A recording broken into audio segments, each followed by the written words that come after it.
Bonjour à tous, c'est l'été, il fait chaud, il fait bien trop chaud et du coup j'avais pas envie de travailler et c'est pourquoi j'ai demandé à Étienne Tremblay de la machine à mixer. Est-ce que je le fais bien Étienne? C'est parfait, c'est parfait. Faut juste que tu aies un petit peu plus de. Faut vraiment Ah serrer oui, les il faut fesses. contracter, faut contracter, ouais. Ah!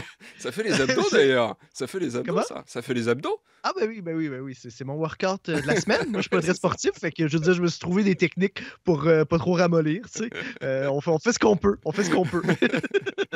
Donc, merci Étienne, écoute, de venir nous voir sur le channel de Fanzine, ça fait bien plaisir de t'avoir. Et donc, Merci, no merci. joke, je t'ai vraiment fait bosser à ma place en fait, c'était pas une blague. Et je t'ai demandé de choisir 4 produits, 4 outils que tu utilises, que tu aimes, des matériels ou logiciels, hein, voilà. Pas Ah forcément des nouveautés, évidemment, comme je le fais d'habitude, sur la chaîne. Et donc, tu as bien travaillé, Étienne, et je te remercie, du fond du ah oui? cœur. Tu m'as donné ta J'ai- petite liste. Et donc, tu- En même temps, c'est pas, hein, je veux dire, 4 items, ça va. Hein, je veux Ouais, dire, ouais, mais bon, ouais, après, quand même. après le travail, c'est OK, qu'est-ce qui va être intéressant pour échanger. C'est plutôt ça qui est le challenge, parce qu'il y a plein d'affaires que moi j'aime, mais que c'est pas nécessairement le fun intéressant à discuter, là, Ouais, tu sais, ouais, ouais, bah, à en tout échanger cas, dessus. ce que tu as choisi, moi, ça m'a inspiré. Et donc, si tu veux bien, on va voir ensemble, du coup, les 4 produits préférés d'Étienne Tremblay. Allez, c'est parti!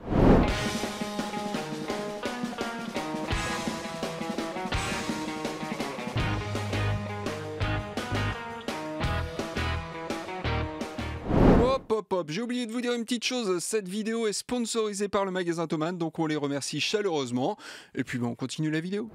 Du coup, tu as commencé par le distressor, et le bien connu distressor. Alors déjà, j'ai une première question pour toi. C'est quoi le distressor en fait? C'est seulement un compresseur? C'est une distorsion? Qu'est-ce que c'est? Le distressor, c'est un compresseur analogique contrôlé numériquement. C'est fait par Empirical Labs. C'est un peu, là, ben, beaucoup le décrit, vont le décrire comme étant le couteau suisse des compresseurs parce qu'il y a une foule de fonctions, il y a une foule d'options. Euh, Ce qui est vraiment extraordinaire, c'est que chacun des ratios vont avoir des nids différents, vont avoir des D'accord. comportements différents. On a beaucoup de flexibilité au niveau des vitesses d'attaque, de release. C'est un compresseur qu'on peut torcher puis que ça va sonner bien. C'est un Tu compresseur peux, qui ouais. pardonne beaucoup, D'accord. vraiment. Fait que si jamais on l'oublie puis on se rend compte que, oups, on est en train de compresser 12 dB alors que c'est pas supposé de compresser, ce n'est pas trop grave. Comme là, présentement, là, je l'ai sur ma voix. Là, je compresse Ah 2, voilà. 3 dB. C'est correct. C'est tranquille. Ça compresse pas trop. Mais c'est un compresseur, en fait, que moi, j'aime beaucoup parce que, ben, de un, c'est ça. Comme je disais, tous les ratios. Il y a aussi les distorsions harmoniques. On a distorsion, émulation de lampe, distorsion, ben pas émulation, mais une distorsion qui va s'apparenter à une saturation de Mhm. lampe. On a D'accord. aussi une autre saturation qui est plus importante, qui va s'apparenter à une saturation de ruban analogique, qui va aussi faire une forme de compression avec la saturation, qui est D'accord. super cool, qui va rendre ça un petit peu plus coloré, un petit peu plus dark, un petit peu plus chaud. Fait qu'on peut vraiment beaucoup s'amuser. Puis moi, personnellement, j'aime beaucoup compresser à la prise. D'accord. Je l'utilise principalement lors de la prise de son, que ce soit de la voix, de la guitare, de la basse, à peu près n'importe quoi. Puis évidemment, ben, quand je fais des vidéos et tout ça, c'est toujours intéressant d'avoir un petit compresseur qui me fait qu'après ça, j'ai un petit peu moins de travail en post-prod à faire. Là. Mais c'est ça, mais moi j'aime beaucoup vraiment sculpter des fois les sons lors de la prise de son, puis me commettre un peu, prendre des risques, D'accord. puis Ouais, ouais. vraiment faire un tone. Puis après ça, ben, on a des fois beaucoup moins de travail à faire. Puis après c'est pour le plaisir. Hein. Mhm. C'est important, je pense, d'avoir du fun quand on fait de la Oh, ouais. musique Oh puis oui. de prendre des risques comme ça, parce que souvent, on va dire, ah, ben, enregistre avec pas d'EQ, pas de compression, comme ça, tu as le maximum de contrôle. Moi, personnellement, c'est sûr qu'après, quand on a de l'expérience, on sait un petit peu plus où on s'en va, Mhm. mais c'est ça, moi, je m'en bats un peu les couilles là, Mhm. de faire ça toujours propre. Puis, ben, ça, c'est juste intéressant. Puis ça a été d'ailleurs une des plus grosses erreurs de ma vie. Ça a été quand j'ai vendu mon Distressor il y a quelques années, parce que j'en ai eu un pendant quelques années que j'ai vendu, je pense que c'était en 2015-2016, parce que Ouais, j'avais besoin d'argent. J'étais comme au début ça de arrive. mes premières années comme freelance, comme Ouais. travailleur autonome. Puis je l'ai vendu, puis j'ai tellement regretté. Puis là, j'en ai racheté un. Là, ça fait un petit temps là, que j'en ai racheté un. Puis je suis tellement content de l'avoir retrouvé. Mais ça, là, des fois, là, C'est ça. Le Distresser, même si c'est juste une pièce de matériel, c'est ça. Ça m'a un peu brisé le cœur. C'est sûr, les instruments, il n'y en est pas question. Jamais je vais vendre un instrument que j'aime. Là. Ouais. Mais le matériel, c'est ça. Le matériel, des fois, on peut se permettre de plus vendre, acheter, parce que Ouais. bon, c'est électronique, il n'y a pas vraiment d'attachement Oui, oui, ça reste un émotif. outil. Ça reste un outil. Ça reste un outil, c'est ça. Et Fait que du coup, bref, ouais, excuse-moi, ouais, mais du coup, là, tu l'avais dit au début, mais il y a pas mal, c'est un compresseur effectivement qui offre pas mal de modes différents, d'ailleurs qui sont mhm. inspirés hein, de compresseurs un peu plus vieux, genre 1176, LA2A et tout ça. Et toi, c'est quoi ton mode préféré en fait sur le Distressor? Mon mode préféré, moi j'utilise souvent le ratio 6 pour 1, Hmm, qui justement ressemble un petit peu, va avoir un peu le comportement des 1176, d'accord. avec souvent des attaques, tout dépendant. Tu sais, comme là présentement, les modes, si on veut, passe partout pour la voix. Si on met l'attaque, là, on a de 0 à 10. On Hmm, va mettre ça à peu près là, à 4 ou 5, attaque plus ou moins rapide, ouais, puis un release à 2, 2,5 assez rapide. Puis ça, c'est un peu, c'est passe partout. ouais, c'est On se plante pas. Là. Quand je fais de l'enregistrement, des fois, sur des voix plus agressives, là, je vais mettre l'attaque super rapide, puis le release assez rapide. Puis là, ça va être plus agressif. Là. Dernièrement, justement, j'ai enregistré ma copine, puis elle a fait sur son projet métal. Puis là, ben, on passait de chant, de voix chantée et de scream. On enregistrait avec le SM7B. Puis ça, c'est parfait. Là, je veux dire, ouais. tu t'écrases bien le scream avec une attaque super rapide. Puis tu viens. C'est parfait. Là, tu sais. Après ça, on a beaucoup moins de travail à faire. Puis évidemment, avec la distorsion dans le prélat, là, tu sais. Fait que ça fonctionne super bien. C'est sûr que le mode Opto, justement, la version la dernière version qui est la EL8X, Ouais. a un mode qui justement est comme un mode Opto. Ça aussi, c'est super cool Ouais, parce c'est que genre ça, c'est LA2A du coup, c'est ça? exactement, Ouais. exactement. Puis ça, c'est ça. C'est assez particulier. Sinon, ben après, je dirais que le 2 pour 1 est Hmm, ultra transparent. ouais. Si je sais pas trop où que je m'en vais, je mets ça en 2 pour 1, attaque 3, release 2.5. Puis Hmm, ça, tu fais une petite compression de 2-3 dB lors de la prise. Puis ça, ouais. c'est assez transparent. Hmm, Fais juste niveler un petit peu. Puis on prend, ça, c'est le mode. Je prends pas de risque aujourd'hui. oui, oui. J'ai envie de me la jouer tranquille. Puis sinon ben, des fois, on peut même les mettre en 1 pour 1, hein, puis juste Oui, c'est ça. saturer. Il y a C'est ça juste qui la est super cool. distorsion harmonique, c'est ça? Et ça, tu l'utilises aussi comme ça, Exactement. au niveau de la distorsion? Exactement. Quelques fois. Je vais t'avouer que c'est assez rare, Ouais. mais parce que j'aime bien quand même compresser, mais oui, pourquoi pas. Puis sinon, ben, avec la guitare électrique, je le fais aussi. C'est sûr que le mode opto est super cool pour faire un peu de compression, parce que j'aime bien faire de la prise de guitare à 2 micros. Puis Ouais. dans les 2 micros, des fois, j'aime ça qu'un des 2 micros, je le compresse quand même un peu, là, juste pour le plaisir D'accord. de faire travailler le compresseur puis le faire distorsionner un peu le compresseur. Là. D'accord. Bon, j'ai envie d'en acheter un, donc ça va pas du tout, hein, Étienne. Franchement, Ben, c'est pas ben, cool. c'est assez problématique, hein, parce Ah qu'en ouais. plus, on le sait, là, je sais pas c'est où qu'ils sont. Je pense qu'ils sont faits aux États-Unis. Fait que là, malheureux, c'est un peu dommage pour toi parce que les produits d'importation de ce temps-ci, ça commence à être fucking cher. Hein, tous Ouais, les ouais. prix. Hein. Moi, j'ai d'ailleurs, là, c'est une parenthèse par rapport, là, mais j'ai un client qui s'est acheté une basse, puis là, qui m'appelait, il voulait des conseils, puis les basses Fender mexicaines sont rendues comme à 1500 $ canadiens. Ce qui, avant, c'était la moitié du prix, c'était même 500 $ Ouais, une c'est ça. mexicaine. Là. Fait que là, moi, je trouve ça impossible, là, les prix.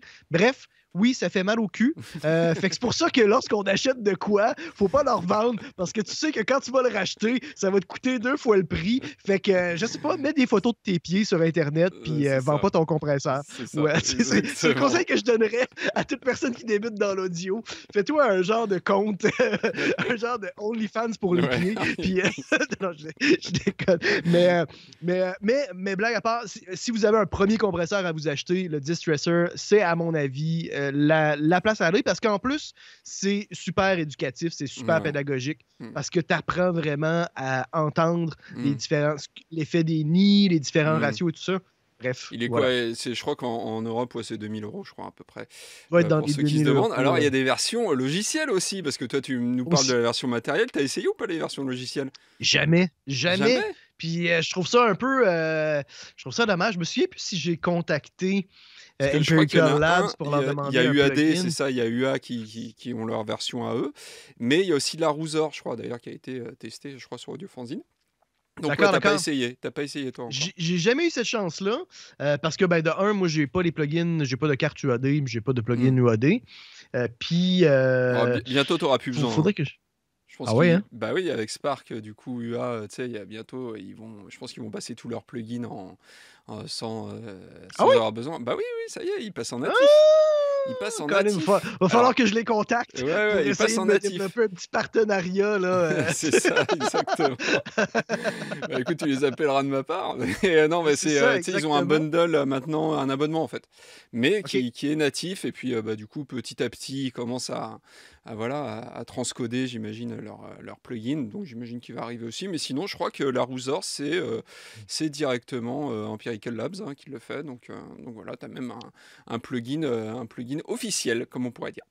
D'accord, Donc, d'accord, parce que oui, UAD font des super bons plugins. Moi, j'ai travaillé quelques fois avec des plugins UAD, mais c'était dans des studios, là. hmm, Mais sinon, moi, j'en ai jamais possédé. hmm. Mais je serais bien curieux. Après, je veux dire, des outils, j'en manque pas. Hein, Ouais, fait c'est que ça, ça c'est ça. va. Hein. C'est plus du temps que je vais manquer pour, C'est ça, pour c'est ça. essayer plus de plugins. Là. C'est M'amener, souvent il y a ça des le limites, problème. là. C'est souvent ça le problème. Eh ben écoute, on va passer au deuxième. Et le deuxième, c'est Certainement. vraiment un truc, le deuxième produit, c'est vraiment un truc très très cool. C'est le Fender 57 Custom Champ, qui est un ampli de guitare, car tu es guitariste. Évidemment, on voit les guitarres derrière toi. Il y a Oui, aussi c'est les ça. Puis là, basses. je me demandais si, je sais pas si je vais être. Si, on Et voit, on voilà, voit. Et une il est Strat, c'est ici, ça? là.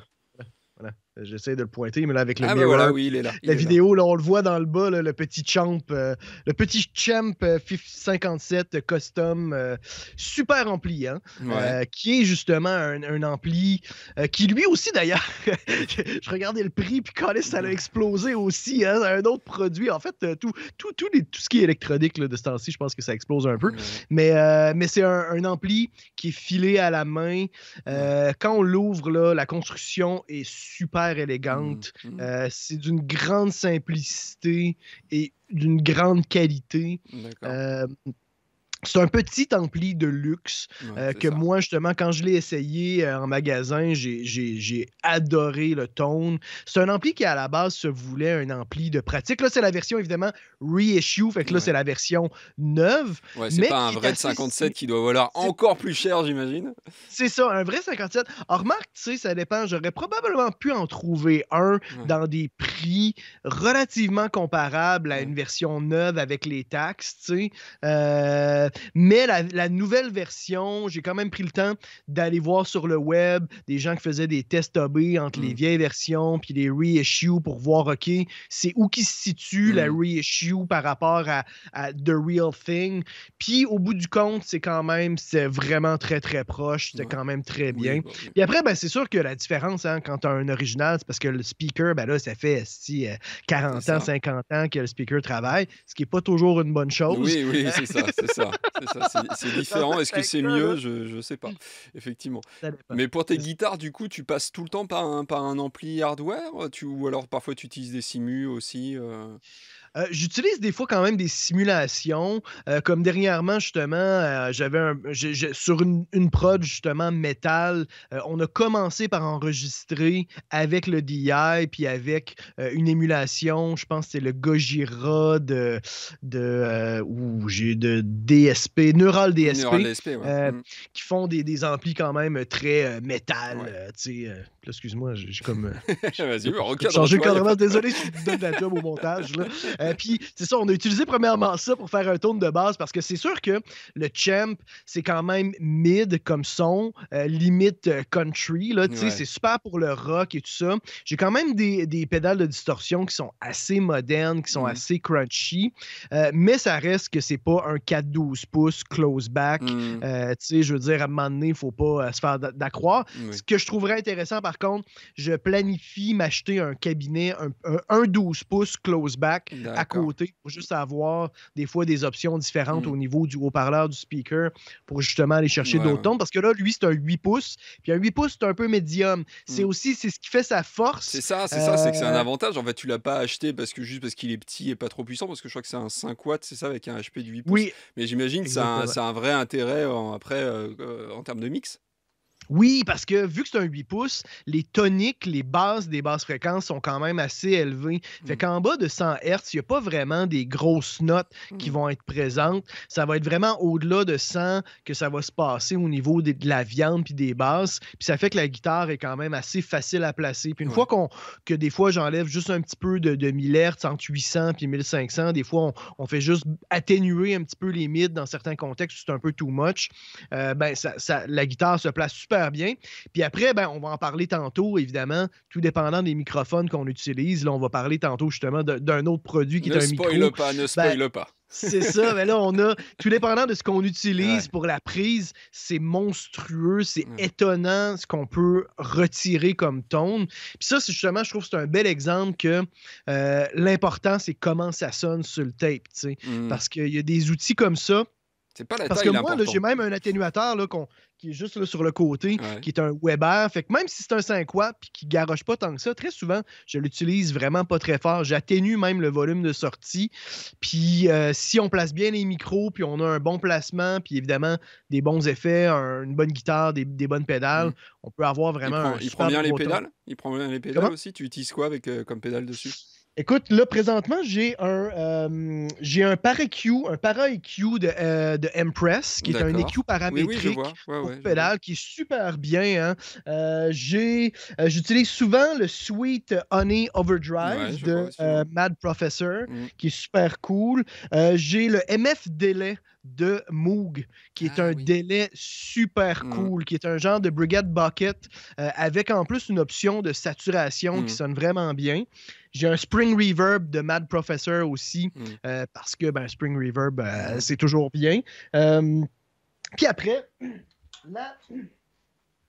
Parce que je crois que... La dernière pédale que j'ai achetée, c'est la Walrus, la Era, qui est justement pour aller chercher des sons un peu plus modernes. Ce que je trouve très cool, c'est le Blend, qui est un genre de mix wet-dry entre le signal dry puis le son complètement distorsionné. Fait que ça, c'est très cool. J'ai aussi, j'ai un phaser. En fait, j'en ai plein que j'utilise pas aussi. Hein, j'ai un genre de Purple Plexi, qui est une pédale qui reproduit un peu les Plexi Marshall.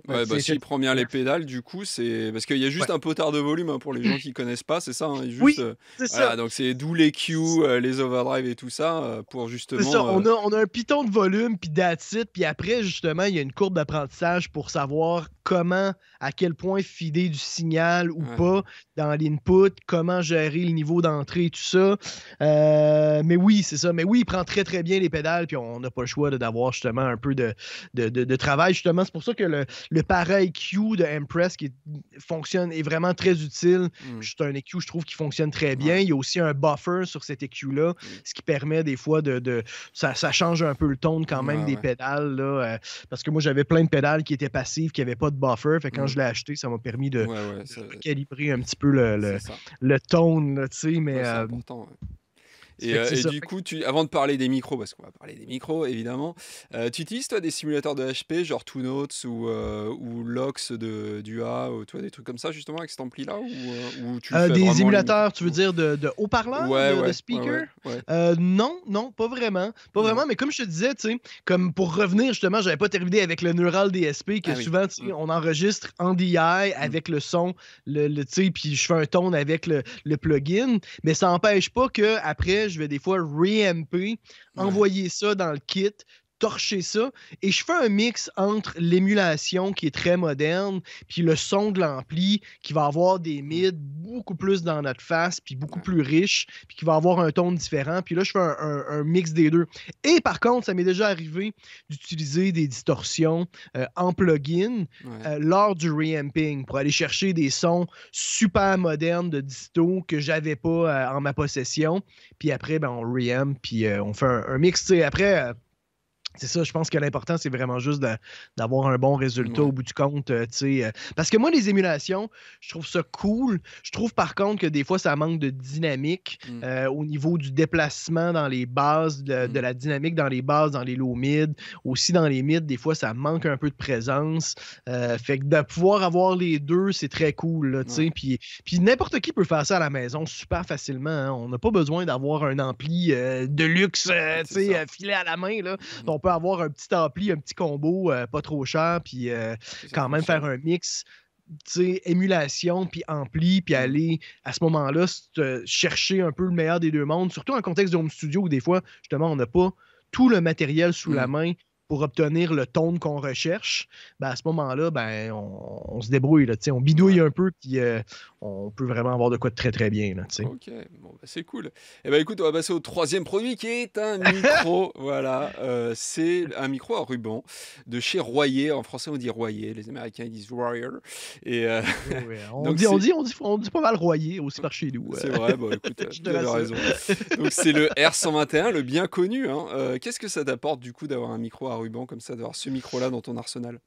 Ben, le micro à ruban, le R121, moi, c'est probablement le micro pour lequel j'ai le plus d'affection parce que, à cause de sa différence, c'est comme, tu sais, quand des fois, on a des amis qui sont un peu étranges puis on les aime beaucoup parce que, justement, ils sont différents. Ben, le R121, c'est un peu ça, tu sais. C'est qu'il est différent comment, ouais. Il est différent dans la mesure où peut-être d'emblée, tu vas te dire, il est un peu dark, il est un peu spécial, je suis pas sûr que j'ai le goût de le présenter à ma famille, mais finalement, quand tu apprends à le connaître, tu te rends compte que c'est vraiment une bonne personne, puis qu'il y a beaucoup de bonnes qualités cachées, puis que tu apprends qu'il gagne à être connu là, à long terme, parce que le Royer, il y a quand même une courbe, encore une fois, d'apprentissage pour vraiment apprendre à bien l'utiliser. C'est pas dans tous les contextes que ça fonctionne bien. Puis il faut apprendre justement à bien l'utiliser, à bien le placer. Mais pour ce qui est de la guitare électrique, quand on place ça devant une guitare avec justement un 57 ou un autre microphone dynamique, moi j'utilise des fois les Sennheiser, je pense que c'est le E906 là, que j'ai acheté il n'y a pas longtemps, qui est un petit peu plus moderne, qui est justement pour le hard rock, c'est très très cool. Quand on blende ça avec les deux, c'est fantastique, c'est génial. C'est ça, il y a quelque chose qu'on va chercher dans la rondeur, dans l'enveloppe aussi, dans les low mid, dans les bases de ce micro-là, qu'on ne retrouve pas nulle part ailleurs, tu sais, puis qui est difficile à reproduire avec juste un EQ, tu sais. T'as beau EQ ton 57, puis là, je dis pas que on peut pas avoir un bon tone avec juste un 57, là, c'est ça que vous avez à la maison, démerdez-vous, c'est l'important, c'est le résultat, là, tu sais. Mais quand t'as un Royer, tu te rends compte que t'as crissement moins de travail à faire dans le mix après ça. C'est important, le temps c'est de l'argent, effectivement, c'est important d'arriver rapidement à un bon résultat. Est-ce que c'est polyvalent comme micro? C'est là, oui. Puis justement, j'allais aller dans cette direction-là parce que ce microphone-là, je trouve que en dehors de la guitare électrique, peut-être, je te dirais, il y a juste la voix, l'enregistrement de la voix, que j'ai jamais vraiment eu des résultats où j'étais wow, puis que je trouvais que ça fonctionnait bien. Tout seul, je parle. Des fois, on peut le combiner avec un condensateur, puis on peut aller chercher de la rondeur, des choses comme ça. Ça peut être intéressant. Mais il est un peu particulier pour la voix. Mais moi, je l'ai beaucoup utilisé pour des percussions, des shakers, des tambourines, whatever. Ça, dans le mix, c'est génial parce que ça se place super bien. C'est super facile de placer un shaker, une tambourine ou à peu près n'importe quel percu enregistré avec ça. Oui, ça va pas être agressif, c'est ça, du coup. Ça va pas être agressif. Puis surtout, c'est difficile à décrire. Il va y avoir de la viande. Ça va bien se placer dans le mix. Puis ça va être moins en conflit, souvent avec, disons, la voix ou d'autres instruments qu'on veut un petit peu plus upfront. Ça va être super musical comme utilisation. Puis c'est le fun, encore une fois, à utiliser. C'est trippant, tu sais, parce que c'est un tone qui est un peu différent. Mais oui, ça va être chaleureux, mais beaucoup plus défini qu'un dynamique, tu sais, comme un 58, un 57, ou que là, ça va être dark, mais on va être obligé des fois de beaucoup plus les travailler pour pouvoir placer l'instrument dans le mix puis qu'il soit présent sans non plus être dérangeant. Puis évidemment, la batterie, tout ce qui est cymbales, tout ce qui est overhead, c'est extraordinaire. Microphone de room, évidemment, pour la batterie, c'est génial. Pour la guitare acoustique, moi, je fais très souvent des prises avec le U87 puis le R121 côte à côte, puis les deux ensemble, c'est génial. Là, on peut vraiment aller chercher tout le côté, des fois, un peu vintage du low-end. Si on fait des trucs un peu plus intimes, finger picking, on peut vraiment aller chercher une ambiance. C'est ça, encore une fois, il y a comme En tout cas, là, je ne vais pas commencer à être trop non plus perché dans mes commentaires, mais il y a pratiquement un contenu émotif Ouais, c'est ça. dans la réponse en fréquence. Là, tu sais, mais c'est pour ça que je l'aime beaucoup. Tu sais, j'ai beaucoup d'affection. Puis à chaque fois que j'utilise, j'ai du plaisir, tu sais, à l'utiliser. Puis ben, c'est sûr que pour la guitare électrique, c'est un gros incontournable à mon Mhm. avis. Il y en a d'autres, là, tu sais, évidemment, là, des microphones à ruban qui sonnent super bien sur Mhm. la guitare électrique. Le R121, c'est un safe shot que, je veux dire, c'est assez bon à coup sûr. Là, Ouais. c'est difficile de se planter. Après, on peut des fois le mettre trop proche, on peut avoir trop de basse, des fois, faut apprendre à travailler quand même le placement. Puis c'est sûr que moi, je le connecte dans un Great River, un préamp Great River. Mhm. Puis sur le Great River, on a une switch impédance D'accord. qui permet de booster l'impédance. Puis je me souviens plus si j'ai lu ça dans un article, mais je pense que le designer justement qui a fait le Great River a fait cette switch-là pour justement upgrader, D'accord. adapter l'impédance pour des micros comme le R121, comme le microphone à ruban. Je me demande même s'il n'a pas justement utilisé le R121 en développement de ça. Puis ça permet aussi, on peut booster l'impédance si on fait de l'enregistrement de basse électrique aussi, ça change un peu le ton et tout ça. Mais c'est redoutable. Le Great River avec le D'accord. Royer, Bah justement, j'avais des recommandations et il y a besoin de beaucoup de gains ou pas? Oui, il y a besoin de beaucoup de gains. Après, tu sais, ça dépend de la source qu'on enregistre. Là. Tu sais, si tu enregistres la guitare, tu as Mm. déjà quand même pas mal de gains à la Ouais. sortie.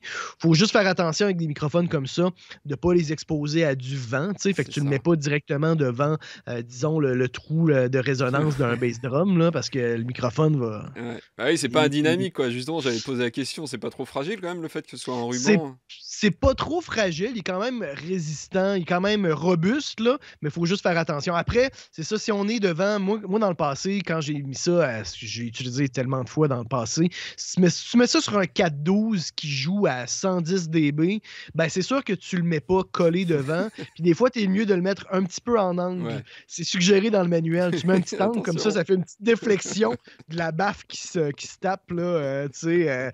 Mais de toute façon, moi, enregistrer des amplis à 110 dB, ça fait longtemps que je fais plus ça. Fait que Ouais. je trouve pas ça utile. Puis ça fait des affaires weird des fois dans les basses Oui, quand c'est tu vrai. satures trop une room de basse fréquence, ça fait des affaires étranges Ça là. fait Fait que bizarre. Et généralement, tu c'est utilises quoi en termes de traitement derrière? Tu as des EQ souvent, un type d'EQ que tu utilises ou de compression derrière ce micro? Ben, moi, je te dirais que souvent, j'aime bien le passer justement dans le distresser. Je Ouais. fais juste mettre le low-cut sur le distresser, puis je compresse un petit peu. Puis c'est vraiment des fois juste pour contrôler un petit peu la dynamique dans les basses, pour juste le tenir un petit peu en place. C'est sûr que j'ai aussi un EQ API qui est super cool, que des fois, je vais le passer là-dedans pour relever un petit peu les hautes fréquences, puis Ouais. des fois, enlever un petit peu de low mid ou de basse fréquence qui vont être un petit peu trop présentes des Mmh. fois sur le Royer. Puis, ben, je veux dire, les QAPI ont aussi des composantes qui ajoutent de la distorsion harmonique. Fait que ça, c'est super cool. Là, Mmh. fait que on vient rajouter des fois juste une petite couche de coloration.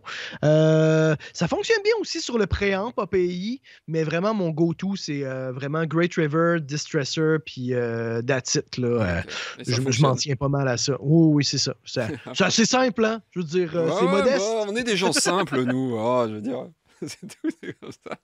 Non, non, puis après, ben, c'est ça. Je veux dire, il y a toujours un 57 ou un autre microphone après, puis j'ai les EQ les deux après ça en post-prod, puis that's Puis it, c'est hop, plus facile. emballer, c'est peser.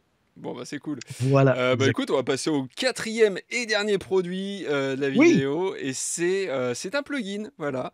Mhm. Tu as quand même choisi un logiciel, hein, après Ben, trois matériels, et je me suis dit que, tu sais, on pouvait justement varier un peu tu as avec bien un peu de fait. software. Parce que le software, c'est sûr que, je veux dire, j'ai plein d'outils dont je pourrais te parler autant dans les instruments virtuels que dans les plugins, qu'après, je trouverais pas ça nécessairement intéressant qu'on parle Ouais, d'un EQ pendant oui. 10 minutes, alors que, je veux dire, on s'en fout un peu. Le Suite 2, qui est un genre d'EQ intelligent Mais fait justement, par... c'est quoi? C'est nouveau ça, ce genre de traitement? On a vu débarquer ça il y a quelques mois slash années, on va dire, mais c'est assez récent ce genre de traitement. Est-ce que tu peux nous expliquer ce que ça fait exactement? Ben, c'est un EQ, en fait, parce que là, la compagnie qui fait ça font un EQ intelligent, puis un genre de traitement, de plugin, de processing, de transient intelligent, de dynamique intelligent. Euh, c'est un plugin qui, dans le fond, on a certains ajustements au niveau des vitesses d'attaque, du comportement, du nombre de bandes. Il va analyser le signal, puis il va faire, dans le fond, une égalisation dynamique adaptée selon la source. Puis on peut lui dire, ben, dans la zone, disons, entre 6000 et 10 000 Hz, si jamais il y a des pics qui débordent trop, ben, viens les travailler à ce moment-là, viens les atténuer. Fait que ce qui est vraiment cool. Puis là, moi, j'ai voulu en parler parce que c'est un outil que j'ai depuis quand même un certain temps, mais que je n'avais pas beaucoup utilisé. Et là, je commence à l'utiliser un petit peu à la fin de ma chaîne de traitement de voix. Je ne vais pas trop pousser, évidemment, le traitement, mais comme dernièrement, j'avais fait une voix justement sur une prod hip-hop. Puis je l'ai mis à la toute fin. Excuse-moi, juste pour j'ai un petit restant de COVID en passant. C'est pour ça, c'est pas que je suis un gros fumeur. Hein. J'ai une petite toux post-COVID. J'espère que vous en sortez bien pour ça. Là. Moi non. Moi, dans ma famille, il y a du COVID aussi. Hein. Moi, ça va. Ah ouais, mais... c'est ma deuxième. Là. On n'en parlera pas parce que c'est pas intéressant. Là. On est un peu tanné de tous en parler. Là. Mais excusez-moi, c'est comme un petit restant de ma COVID. Fait que bref, je l'ai mis à la fin de ma chaîne pour juste contrôler un petit peu les high mid, puis les hautes. Puis ça a donné juste le petit polissage pour tenir la voix dans le mix. Puis tu sais, tu peux l'ajuster. Il y a aussi un mix wet dry. Fait que tu sais, des fois, je vais l'utiliser comme à 20% avec justement une profondeur, un depth pas trop important. Le depth qui va gérer, si tu veux, l'intensité en nombre de dB de l'atténuation qu'il va faire. Puis on peut l'ajuster pour qu'il soit plus ou moins sensible. Soit il va vraiment juste repérer les gros pics, soit il va vraiment analyser beaucoup de l'ensemble du spectre, puis il va créer plein de petits dips qui vont s'adapter selon le signal. Fait qu'encore une fois, c'est un outil qui est un peu particulier parce que si on ne sait pas ce qu'on fait, ben on peut juste le torcher puis on va se faire à croire que ça sonne mieux. Puis en fait, on vient de bousiller complètement notre son. Fait que je trouve ça un peu particulier. Mais si on l'utilise à petite dose, puis sur certaines sources, là, je l'ai utilisé principalement sur la voix, mais je pense que ça peut être intéressant certainement pour des cymbales qui des fois peuvent être un petit peu trop intenses dans les hautes, un peu trop résonantes. Il y a plein d'utilisations où justement, une égalisation fixe à un point fixe, ça ne fonctionne pas bien. On a besoin des fois de suivre la tonalité, surtout pour des instruments harmoniques. Là, ça marche moins bien pour une batterie. Mais pour une voix, tu sais, des fois, nos sibilances vont bouger un peu, tout dépendant de où on est, tout dépendant de la puissance, tout dépendant du placement avec les... Bref, il y a une foule de facteurs qui fait que ça peut bouger. On a évidemment des outils comme Antares a sorti dernièrement, le Vocal EQ, qui s'adapte avec la tonalité et tout ça. Mais ça, c'est vraiment un petit peu différent là, comme outil. Mais allez voir ça, le Suit 2, c'est quand même cher. C'est quand même... je suis étonné quand même du prix de ce plugin-là. Je crois que c'est 200 balles, effectivement. Et puis, comme tu disais, en plus, à utiliser, moi aussi, je l'ai acheté. Et c'est vrai qu'à utiliser, c'est assez, ça peut être assez déconcertant au début. On se demande un peu comment faire, parce qu'en fait, il faut booster des certains... Il y a un côté un peu contre-intuitif par rapport à un EQ dynamique. Et c'est vrai que oui, ça demande un petit peu d'adaptation, c'est clair.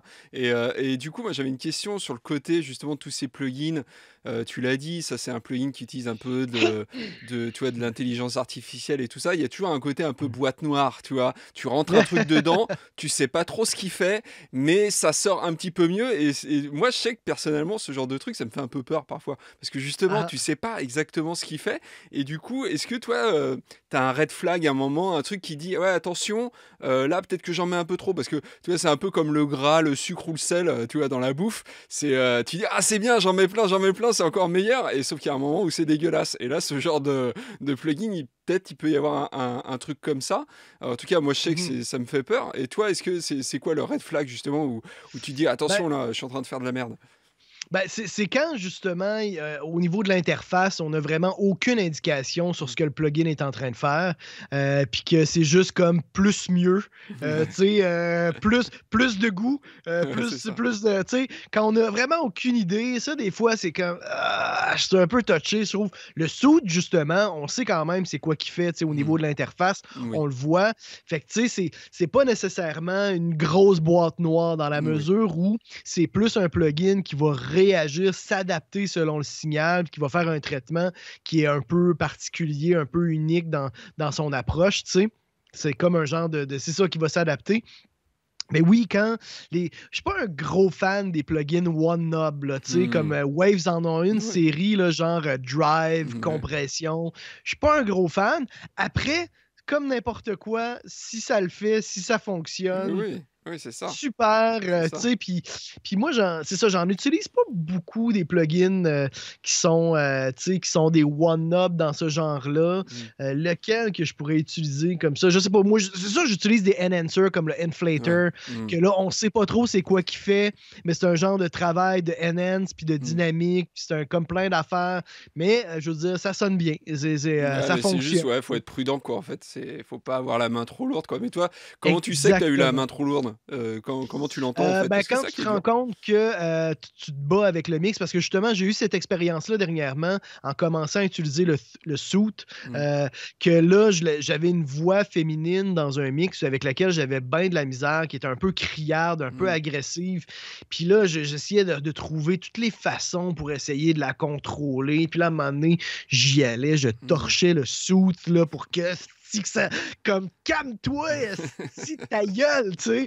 Puis, je veux dire, à un moment donné, j'avais l'impression que ça fonctionnait. Puis après ça, je prenais des petites pauses, puis je revenais, puis je trouvais encore que c'était pas ça, tu sais. Puis là, à un moment donné, j'ai fait comme, fuck off, là, tu sais. Je vais tout enlever, je refais mon mix, je mets 4 plugins en moins, puis je fais ça plus simple, puis là, ça fonctionnait. Puis c'est là que je me suis dit comme, OK, là, je suis allé un peu trop loin, on se calme, on va l'utiliser, mais à petite dose, puis on va s'en tenir à une approche un peu plus traditionnelle, là, tu sais, parce qu'encore une fois, le gros problème des fois, c'est qu'on a l'impression qu'on aide, que ça sonne mieux, mais en réalité, on perd de la musicalité puis du naturel. Puis on perd, si on veut, de la densité, de la présence sur l'instrument ou la voix qu'on vient travailler, tu sais. Puis des fois, c'est ça, on se rend à ce point-là graduellement. C'est comme la grenouille qui est dans la marmite d'eau chaude. On se rend pas compte qu'on est en train de cramer notre mix, là. Puis... c'est ça. Ça, c'est le grand mal, effectivement. Tu as la tête dans le guidon et puis tu te rends pas compte tu te rends plus compte en tout cas de ce que tu fais.